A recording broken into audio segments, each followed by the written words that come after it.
Captain Evelyn Carter stood at the edge of the command deck, her eyes scanning the fractured remains of Earth's defense fleet as it drifted in the vast emptiness of space. The once proud warships, each one a symbol of humanity's resolve, were now scattered wrecks, their hulls battered and broken by years of relentless conflict. The stars beyond them looked cold, indifferent, and distant, much like the hope that had once burned brightly within her. The alien empire, known only as the Krylth, had launched a devastating offensive 10 years ago, obliterating Earth's colonies and bombarding the planet with relentless strikes. In the end, only a handful of ships and their crews remained. The rest had fallen, broken, overwhelmed, or erased in the alien assault. Earth, now a barren wasteland, was no longer the center of a thriving human civilization, but a symbol of its destruction. Carter's fingers tightened around the control panel, her knuckles white. As the fleet's last commanding officer, it was her responsibility to keep the few survivors alive. But in truth, she felt as though she were just holding the line before the inevitable, Earth's fall to the Krylth. It had been 2 weeks since the last major skirmish, and the fleet was now adrift, awaiting orders that felt increasingly pointless. There was no backup, no reinforcements coming, only memories of past victories and defeat. No one had expected any different. The last of humanity's greatest warriors had already fallen. But then, in a moment of serendipity or perhaps desperation, it came, a whisper, a faint signal transmitted from deep within the uncharted regions of space. Carter turned sharply to her communications officer, Lieutenant Theo Yates. "Did you catch that?" Yates, a young officer with more courage than experience, nodded. "Yes, Captain. It's faint, but it's coming from a sector we've avoided for years." Carter leaned in, narrowing her eyes as the coordinates flickered on the screen. The signal carried a strange resonance, an encrypted transmission that didn't match any of the Krylth's communication protocols. She had been trained to recognize the signatures of Earth's old military systems, but this was something else entirely. The pattern was too specific to be a random signal, too deliberate to be a mistake. "We need to investigate," she said, her voice sharp. There was no time to waste. Earth's fate rested on this fleeting chance, this anomaly. It was their last hope, perhaps their only chance to retaliate against the Krylth and reclaim a future. "Prepare the Phoenix Dawn for immediate departure," she ordered, turning to face her crew, her heart pounding. The Phoenix Dawn was the fleet's flagship, and its name, spoken only in hushed tones, was a reminder of humanity's greatest legacy. It was said to be the ship that once led Earth's finest forces to victory. If the signal was from the Phoenix fleet, then this mission was no longer about survival. It was about resurrection. As the crew scrambled to prepare, Carter turned her attention back to the vast expanse of space before them. The stars looked no less cold now, but something had shifted deep within her. For the first time in years, she allowed herself to hope. Hope that somewhere, buried in the dark reaches of the galaxy, Earth's final fleet, the Phoenix fleet, was waiting to rise again. The Phoenix Dawn shot through the void of space, its engines roaring to life as the crew scrambled to make final preparations. Captain Carter stood at the helm, her eyes locked onto the view of the blackness beyond, where the stars flickered like dying embers in a dark furnace. The crew had been working nonstop, and exhaustion hung heavy in the air. But the call to action was the one thing that kept them all moving forward. Hope had returned to their hearts, and with it, a fire that no amount of fear could extinguish. "All systems are online, Captain," Lieutenant Yates reported, his voice steady despite the uncertainty in his eyes. "We're clear for the jump." Carter nodded, her jaw tight. The coordinates they were heading to were deep within uncharted space, so far off the beaten path that no human had ventured there in generations. If this signal was a trap, they wouldn't even have time to escape. But if it wasn't, if it was really from the Phoenix fleet, they could turn the tide of the war. The Krylth would never see them coming. "Make the jump," Carter ordered, her voice crisp. The stars around them blurred, and the ship leaped into the hyperspace corridor. The crew settled into their seats, silent, save for the soft hum of the engines and the low chatter over comms. The tension in the air was palpable. It wasn't just the unknown they were facing, but the undeniable reality that their journey into the heart of the galaxy could very well be their last. But Carter knew that for humanity to survive, they had to gamble everything. There was no other choice. Hours passed in silence, the ship cutting through the void at impossible speeds. Carter kept her gaze fixed on the stars ahead, trying to shake the feeling that something was off. The comms had been quiet ever since they jumped, too quiet.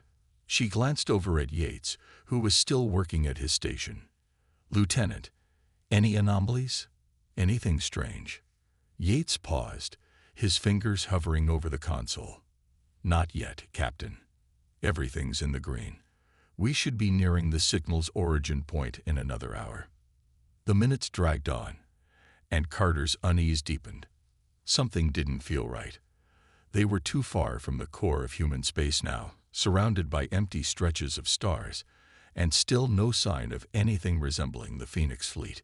It was just the Phoenix Dawn, its ragtag crew, and the crushing silence of space. Suddenly, the ship shuddered violently, throwing Carter forward in her seat. The alarms blared in the background, and the lights flickered. The whole vessel groaned under the pressure of something unseen. "Report," Carter barked. Yates's voice was tight with panic. "It's a disruption in the subspace field, Captain. Something's pulling us off course. We're being dragged towards something massive." The ship lurched again, and then the image of a vast shadow appeared on the view screen. A colossal mass, barely detectable by their sensors at first, but now unmistakable in its size and scope. The Phoenix Dawn was being pulled toward it, and Carter could see it more clearly now, a derelict station, half destroyed, drifting in the endless void. Ancient, forgotten, yet undeniably human. Her heart skipped a beat. They had found it, the source of the signal. But there was something else, something darker, lurking in the depths of the station. A low, ominous hum filled the comms, a warning sign that something was not as it seemed. "Prepare for boarding," Carter commanded, her voice unwavering despite the creeping dread that gnawed at her. "I don't know what we're about to find, but we can't turn back now. Set course for the station." As the Phoenix Dawn drew closer, the full scope of the station's size became apparent. It was a relic of Earth's long-lost technological might, but it was barely functional, battered by years of neglect and forgotten wars. The team gathered their gear, knowing that the answers they sought, whether salvation or damnation, lay within. Carter took a deep breath, steadying herself. It was time to uncover the truth. And the truth, she knew, was about to change everything. The Phoenix Dawn hovered just outside the derelict station, its hull trembling under the strain of the gravitational anomaly pulling them in. The once pristine structure now looked like a half-eaten carcass, drifting aimlessly through the stars. A grim reminder of what Earth's enemies were capable of, what the Krillth had done to humanity's greatest achievements. Carter stood at the front of the bridge, her hands resting firmly on the control panel, her face set in grim determination. "Prepare the boarding teams," she ordered. Her voice was cold and steady, but the storm brewing within her was undeniable. Every instinct screamed that something was wrong, that this was too easy, too perfect a trap. The boarding teams suited up in the dim light of the Phoenix Dawn's cargo bay, each crew member aware of the danger they were walking into. Despite their nerves, there was something else, an undeniable sense of urgency. The signal they had followed, the one that had given them a flicker of hope, was now their only lead in a galaxy that had forgotten Earth's name. "Captain, we've secured all gear," Yates said over the comms, his voice steady. "Ready to proceed when you are." Carter took one last look at the dark expanse of space outside, where the vastness of the unknown loomed. "Let's move out. Stay sharp. If this is a trap, I want to be ready." As the crew boarded the shuttle, Carter could feel the weight of what was about to happen settling over her. This mission was no longer just about uncovering the truth behind the signal. It was about finding something that might turn the tide of the war. They couldn't afford to fail. Earth's future depended on it. The shuttle doors closed with a hiss, sealing them into the small pressurized compartment. The air was thick with tension as the ship's engines powered up, guiding them toward the station's docking bay. The massive, ancient structure loomed before them now, its outer walls covered in patches of rust and debris, as though it had been forgotten by time itself. Landing in 3, 2, 1, Yates counted down. The shuttle touched down with a jolt, and the boarding team immediately deployed. They moved through the station's narrow corridors, weapons drawn, their boots echoing in the empty silence. The station was a labyrinth of dimly lit hallways, with cracked walls and half-functional systems that flickered sporadically. As they moved deeper into the heart of the station, Carter's unease grew. There were no signs of life, no crew, no movement. It was as if the place had been abandoned for centuries. "Keep your eyes open," Carter ordered, her voice a whisper over the comms. "This place is a ghost ship, and we're its guests." They came to a large chamber, its doors hanging open, creaking as though they hadn't been disturbed in decades. The room inside was massive, filled with rows of dusty, inactive consoles, and something else, something that sent a chill down Carter's spine. At the far end of the chamber, beneath a collapsed section of the ceiling, was a single object, a ship. Not just any ship. The hull was sleek, its design a hybrid of ancient Earth technology and something far more advanced. Alien, even. It was the kind of ship Carter had only seen in old military archives, part of the Lost Fleet, the Phoenix Fleet. A sense of awe and disbelief washed over her. The Phoenix Fleet was real. It had survived. But as she approached the ship, Carter saw something more disturbing. Vines of a strange, black substance wrapped around the ship, crawling across its surface, creeping into the cracks. This was no mere accident. The ship had been left here on purpose. Suddenly, the quiet was broken by a loud mechanical hum. The consoles flared to life, the lights above flickering on, and the room came alive with motion. The station was awakening. "Captain," Yates's voice crackled in her earpiece, "we're not alone. Something's moving." Carter's hand instinctively went to her weapon. She could feel it, the presence, the unseen threat growing stronger by the second. They weren't just here to discover the Phoenix Fleet. They had unknowingly triggered something far darker. The hum turned into a low growl, reverberating through the walls. The station was coming to life, and it was angry. The low growl echoed through the walls of the station, vibrating the floor beneath Carter's boots. She could feel it in her bones. Something was coming. The crew was on high alert, weapons drawn, their gazes scanning the shadows of the abandoned chamber. The hum from the consoles had escalated into a mechanical symphony, like the dying breath of a forgotten machine struggling to breathe life back into itself. "Stay focused," Carter commanded, her voice sharp but calm. "Everyone, spread out. Check for threats. We don't know what triggered this." Lieutenant Yates nodded and moved to a console, tapping rapidly on its surface. The screen flickered, then stabilized, revealing a series of encrypted files. The strange black vines, still creeping across the Phoenix Fleet ship's hull, seemed to pulse in rhythm with the hum in the station's core. Carter's stomach tightened. There was no mistaking it. This was no ordinary spacecraft. This was something older, something beyond Earth's understanding, and something far more dangerous than she'd imagined. "Captain," Yates said, his voice strained, "I found something. This station wasn't abandoned. It was quarantined." Carter's heart skipped. Quarantined? By whom? Yates tapped a few more keys, bringing up a holographic display. A series of symbols flickered across the screen. Alien symbols, ones that Carter had never seen before.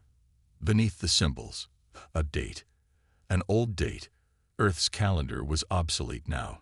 But even so, the implications were chilling. 400 years ago, Yates continued, this station was shut down under strict orders. But the message, it's not just a warning. It's a protocol. A containment protocol. Carter's mind raced. If this station had been shut down 4 centuries ago, then why had the Phoenix fleet left it behind? Why had they abandoned it? And worse, why had they never spoken of it? Before she could respond, the station's lights flickered once more, and a low rumble filled the air. The black vines around the Phoenix fleet ship seemed to tighten, coiling and shifting like some sentient organism, drawn toward the center of the room. Carter's instincts screamed at her to back away, but it was too late. With a violent crack, the ceiling above the ship split open. A massive tendril of the black substance shot downward, wrapping around the ship's hull with unrelenting force. The hum intensified, now a roar, filling the room with an unsettling resonance. The crew raised their weapons, but the tendrils were too fast, too powerful. The ship was moving, being pulled, or perhaps revived, by something deep within the station. Everyone, fall back. Carter barked, but it was already too late. The ship seemed to come alive, thrusters igniting with an eerie green glow. The console screens blinked to life, showing complex star maps and data streams. Yet, despite the undeniable signs of advanced technology, the ship felt wrong. It didn't belong to the Phoenix fleet anymore. This was something else, something twisted. Before Carter could issue another command, the ship's engines roared to life, shaking the entire station. The tendrils of black matter released the ship with violent force, sending it sliding across the room and crashing against the far wall. The force of the impact sent shockwaves throughout the station, knocking the crew off their feet. Carter gritted her teeth, scrambling to regain her balance. "Status," she shouted. "We're okay, Captain," Yates replied, his voice shaky but determined. But whatever that was, it wasn't just a ship. It's alive. Some kind of biomechanical entity. Carter's pulse quickened. They weren't dealing with an ancient warship. They were dealing with something far worse. A living weapon. An abomination of technology and biology. Something that had been abandoned for a reason. And now, it was waking up. Suddenly, the station's lights flickered one last time before plunging them into darkness. The hum died, leaving an oppressive silence. Then, a whispering voice, a voice that sounded as though it was both inside her mind and in the air around her, spoke. "Why have you come?" The voice was cold, unnatural, not human. Carter's skin prickled with dread. The station had not just been abandoned. It had been forgotten for a reason, and they had just awakened its worst nightmare. The voice echoed in Carter's mind, sending a shiver down her spine. "Why have you come?" It wasn't just a voice. It was a presence, cold and unfeeling, yet somehow deeply aware of every breath they took. The crew tensed, weapons raised, but no enemy appeared. "Captain," Lieutenant Yates said, his voice trembling. "What was that?" Carter swallowed, trying to steady her racing heart. "I don't know, but we need answers. Now." The darkness in the room was absolute, the only light coming from the faint green glow of the ship's wreckage. The shadows seemed to move, as though they themselves were alive, crawling across the walls like some kind of ancient disease. The black vines had receded, but their presence lingered, a silent reminder of the station's malevolent energy. "Status report, everyone," Carter barked. Her mind was sharp, focused. This was what she had trained for. The unknown, the danger. "We're alive, Captain," Yates said, though his voice was laced with fear. "But I'm getting strange readings on the sensors. The station's energy core is fluctuating. It's unstable. Unstable." Carter snapped, her gaze shifting to the flickering control panels. "How unstable?" Yates paused, his eyes wide. "It's about to detonate. If we don't get out of here now." "Move," Carter shouted.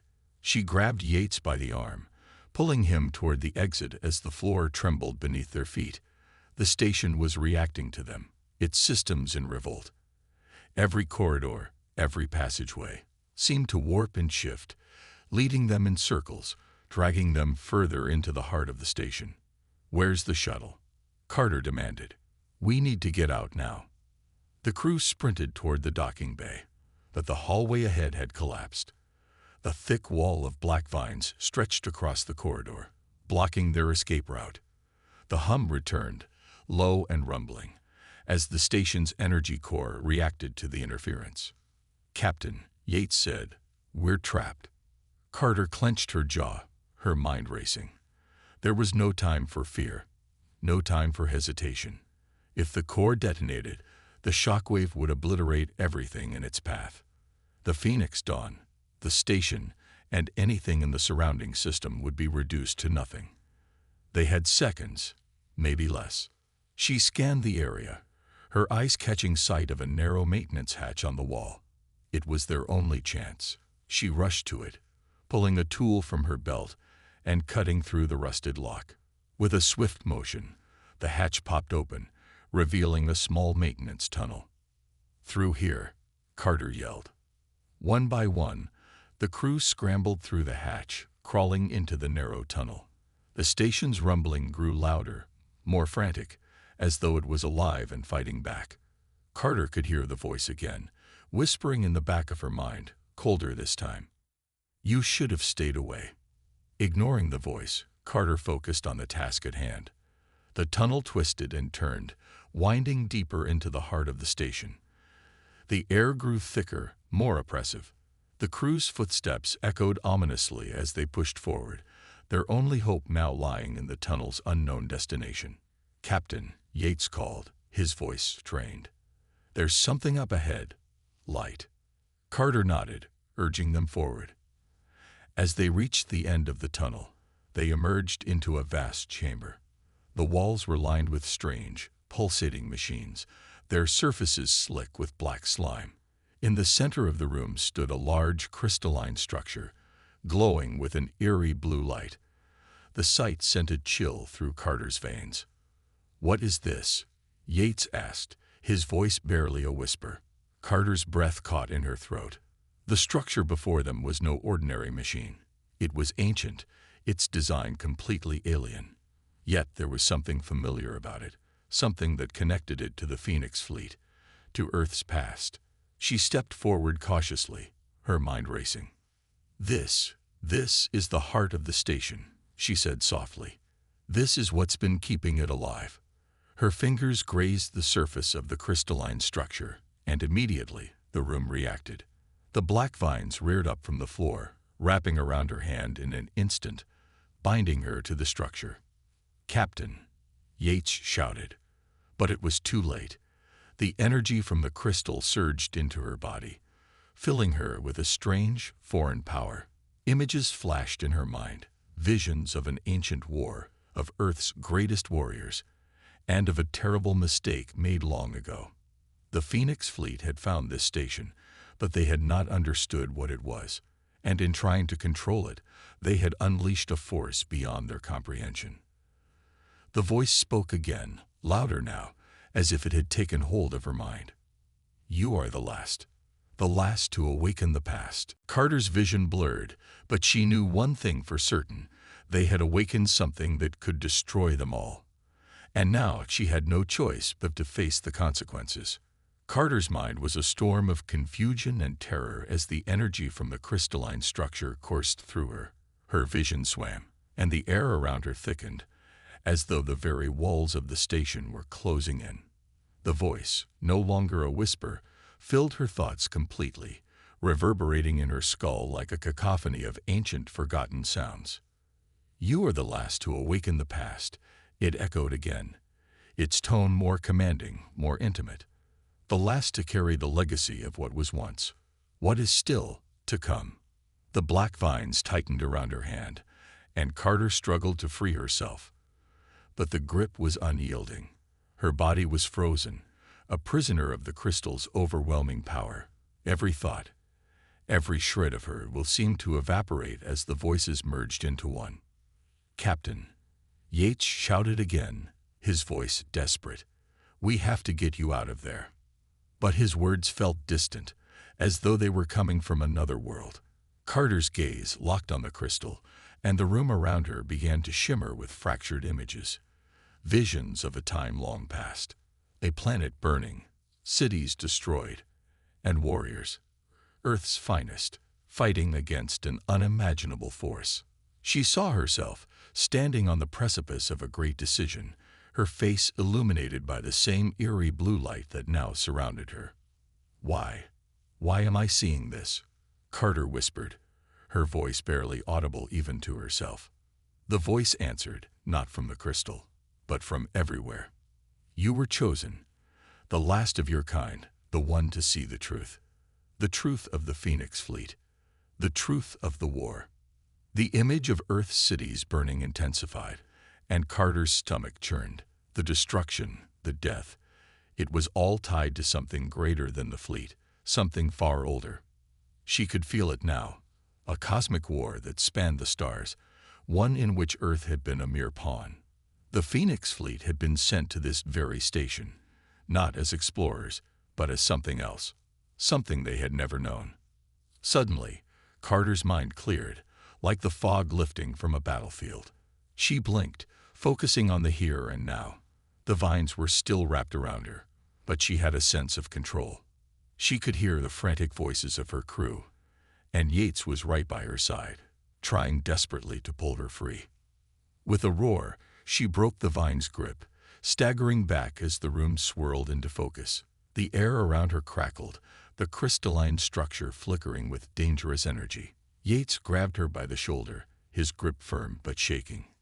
"Captain," he said urgently, "we need to get out of here. It's going to explode. Whatever's happening, this station is coming apart." The walls of the chamber groaned, as though in agreement. The tremors beneath their feet had intensified, and the entire structure seemed to be in the throes of a violent awakening. The ground beneath them split, and the station's central core flickered to life, sending waves of energy surging through the walls.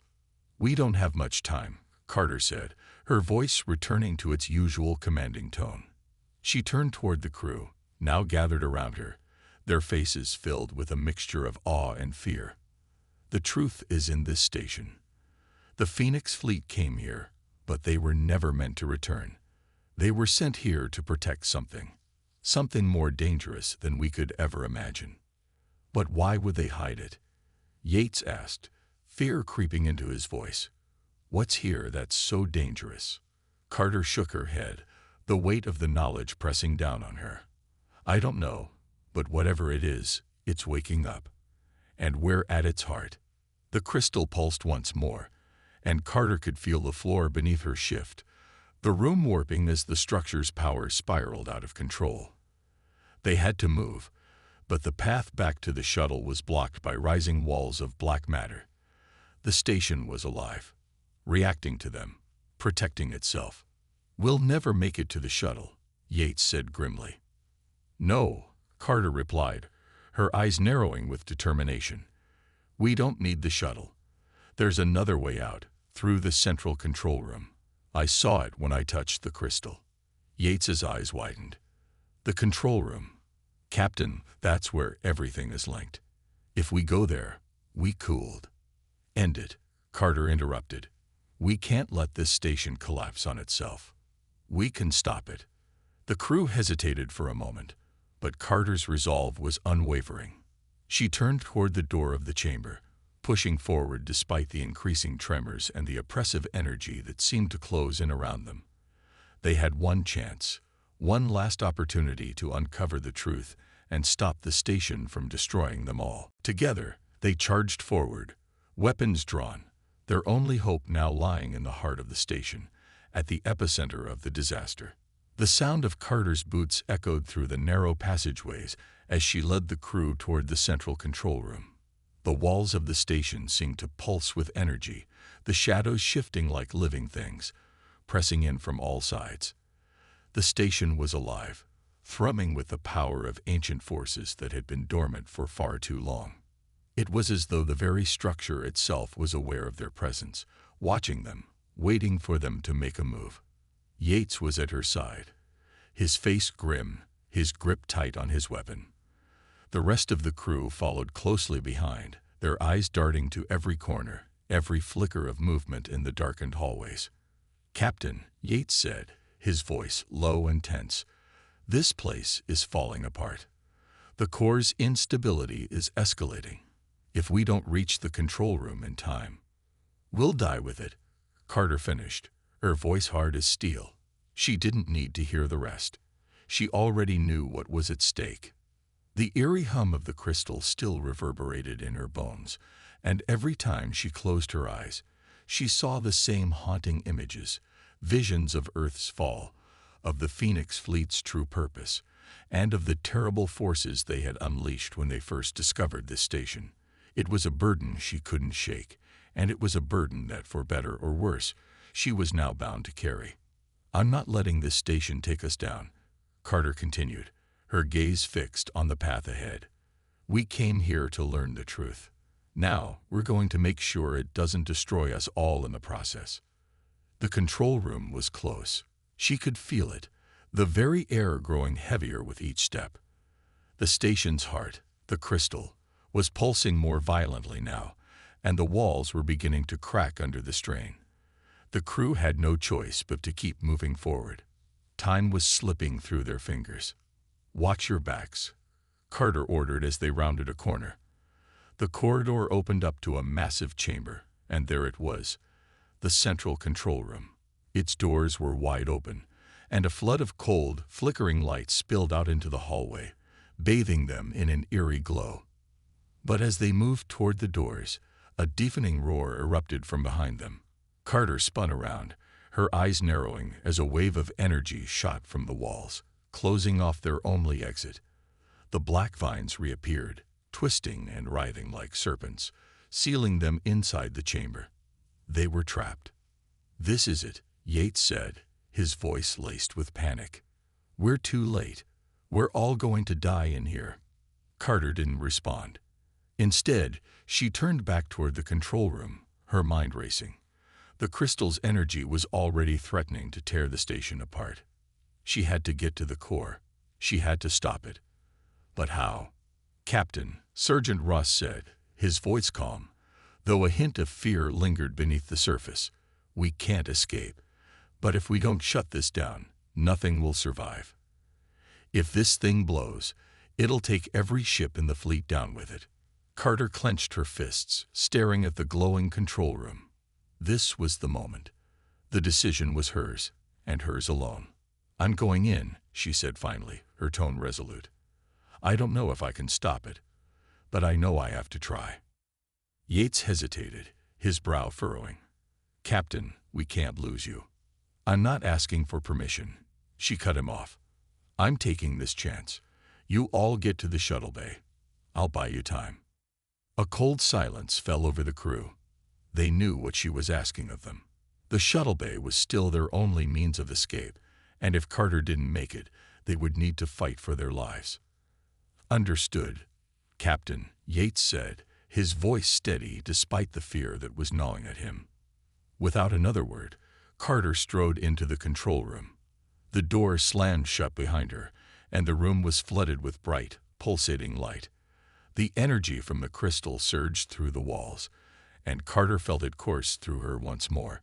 She could feel the heartbeat of the station, the power that had kept it alive for so long, but she also felt something else, something darker. At the center of the room was a massive console, covered in alien symbols. Carter approached it, her hand trembling slightly as she reached for the controls. The moment her fingers touched the surface, a surge of energy erupted from the crystal, and the voice returned. "You cannot stop what has been set in motion," it said, cold and final.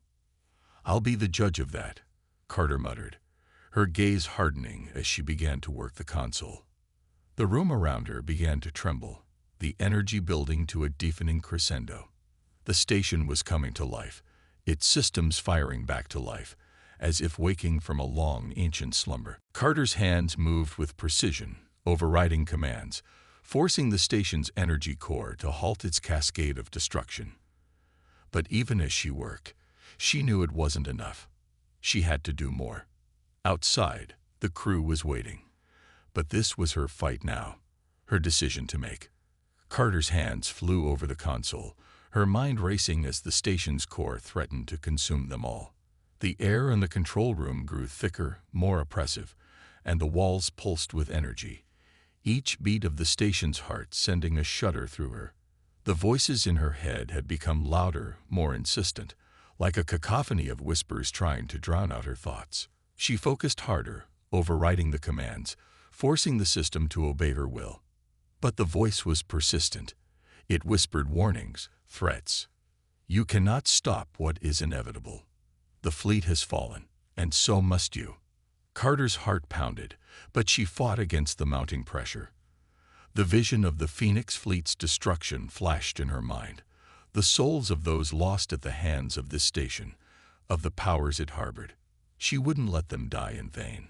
Earth's final hope wasn't going to end here, not in this ancient tomb of forgotten promises. I am not giving up, Carter muttered to herself, her fingers dancing across the controls. Not today. Outside the control room, the rest of the crew gathered at the sealed doors, watching helplessly as the vibrations from the core intensified. Yates clenched his fists in frustration, his face etched with concern. The shuttle bay was still their only chance to escape, but Carter was in there alone. He had no idea how long she could hold on. We have to get her out, Yates shouted. We don't know how much longer she can last in there. Ross nodded, his face grim. She's trying to stop it, Yates. We have to trust her. But deep down, Yates knew, if Carter didn't make it, they were all doomed. The station was a death trap, and they had only a slim chance of survival. If she couldn't stop the energy surging through the walls, there would be no escaping it. Inside the control room, Carter's chest tightened as the console sparked to life, a feedback loop sending shocks of energy through her fingertips. The crystal in the center of the room pulsed once more, its energy flaring to life with a blinding brilliance. The station was no longer responding to her commands. It was responding to something much older, much more powerful. But she wouldn't back down. Not when she was this close. I can still do this, she whispered to herself. I have to. She reached out again, this time connecting directly to the crystal through the console, bypassing the station's failing systems. A blinding light filled her vision, and for a moment, she felt as though she was being torn apart at the atomic level. The power of the station surged through her, filling every fiber of her being. Images flashed before her eyes, memories from the past, long buried in the folds of time. She saw the Phoenix fleet's original mission, not just to protect Earth, but to guard the ancient powers buried here. She saw the soldiers, brave and determined, standing against the storm of destruction, only to fall when they unleashed powers beyond their control. Carter understood now. This was never meant to be a refuge. It was a trap, a containment unit for a force too dangerous for anyone to control. Her body burned with energy, but she pushed through the pain, reaching deeper into the core of the station. The crystal was the key to its destruction, but it also held the solution, the way to collapse the unstable energy field without obliterating everything. The ground shook violently, and Carter's breath caught in her throat. She could feel the station's imminent collapse, but she wouldn't quit. Not while her crew was depending on her. I will end this, she said, her voice fierce, unwavering. With a final surge of will, she pulled the station's core to its breaking point, destabilizing the crystal's power. The control systems screeched in protest, sparks flying as the lights flickered and dimmed. Outside, the crew watched as the walls around them began to crack, the rumbling from the core shaking the very foundation of the station. Yates looked to Ross, his eyes filled with uncertainty. "Captain," he whispered, "please." Then, with a deafening roar, the crystal exploded in a burst of raw energy. The station trembled violently, the walls and ceilings cracking apart as the shockwave reverberated through the structure. The central control room glowed with brilliant, blinding light. Then everything went dark. For a moment, there was silence, stillness, and then The sound of a single, shaky breath broke the quiet. Carter stood at the center of the now silent control room, the console before her smoking and destroyed. Her clothes were torn, her face covered in soot and ash, but her eyes were defiant. She had done it. The station was still intact, but the danger had passed. The crystal's power had been neutralized, its deadly energy rendered useless. With a deep breath, Carter turned to the door, staggering slightly. The station's destruction had been avoided, but only just. There was still much to learn about the ancient forces it had held, and what the Phoenix fleet had truly been guarding. But for now, that would have to wait. The crew was alive, and the shuttle was waiting for them. When she emerged from the control room, the crew rushed to her side, their faces filled with a mixture of relief and disbelief. "Captain," Yates said, his voice tight. "You did it." Carter smiled weakly, exhaustion written all over her face. "We did it," she corrected him. "Together." As they made their way back to the shuttle bay, the rumblings of the station faded. They had survived, but the mystery of the Phoenix fleet would follow them into the stars. What had they truly discovered here? What secrets did the station hold? Those answers would come, but for now, they had a chance to rebuild. The Phoenix fleet's legacy had been reclaimed, and so Earth's ships would rise again.